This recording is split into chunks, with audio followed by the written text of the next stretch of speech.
Ang intense ng mga kaganapan ngayon sa abot kamay na pangarap sapagkat manginginig sa galit si Annalyn sa mga aaminin sa kanya ni Don Pepe. Dito nga ay matagumpay na maliligtas ni Annalyn ang lolo Pepe niya sa ginawa niyang operasyon at dito nga ay sasabihin sa kanya ni Don Pepe ang totoong nangyari sa kanya kung paano siya naaksidente.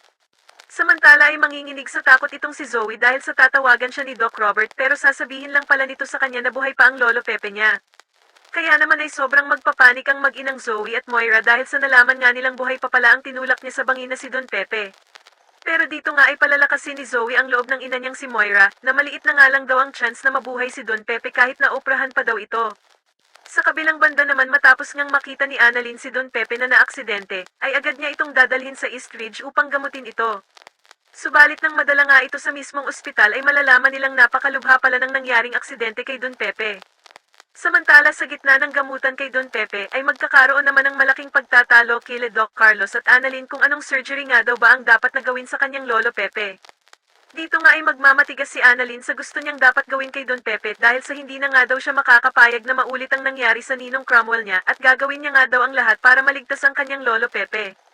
Subalit sa kasamaang palad naman sa gitna ng operasyon ay mahahalata nila Doc Lyndon at Doc Carlos na nanginginig ang mga kamay ni Annalyn. Kaya naman ay agad siyang tatanungin ni Doc Lyndon kung kaya pa nga ba daw nitong ituloy ang pag-oopera niya sa kanyang lolo Pepe. Ngunit matapang nasasagutin naman siya ni Annalyn na kaya niya nga daw na ipagpatuloy ang pag-oopera niya sa lolo niya at dagdag pa nga niya na hindi siya makakapayag na hindi niya ito maligtas. Sa kabilang banda naman ay pupunta naman sa East Ridge sila Zoe at Moira para mag-obserba kay Don Pepe at dito nga ay magpapanggap sila ng mga inosente. Pero agad naman silang susugudin ng galit na si Doc Robert at dito nga ay papaaminin niya ang bruhang si Moira kung kasabwat ba daw nito si Balahaje sa pagkidnap sa ama niyang si Don Pepe. Sa tingin niyo magawa pa kayang makalusot nila Moira at Zoe sa ginawa nila matapos ibuking ni Don Pepe ang mga kademonyuhan nila? Mas lalo na nga talagang nagiging exciting ang mga susunod na kaganapan kaya naman ay mas lalo pa nating abangan ang mas lalong gumigandang abot kamay na pangarap. Maraming salamat po sa inyong panonood at sana po ay masubscribe niyo ako.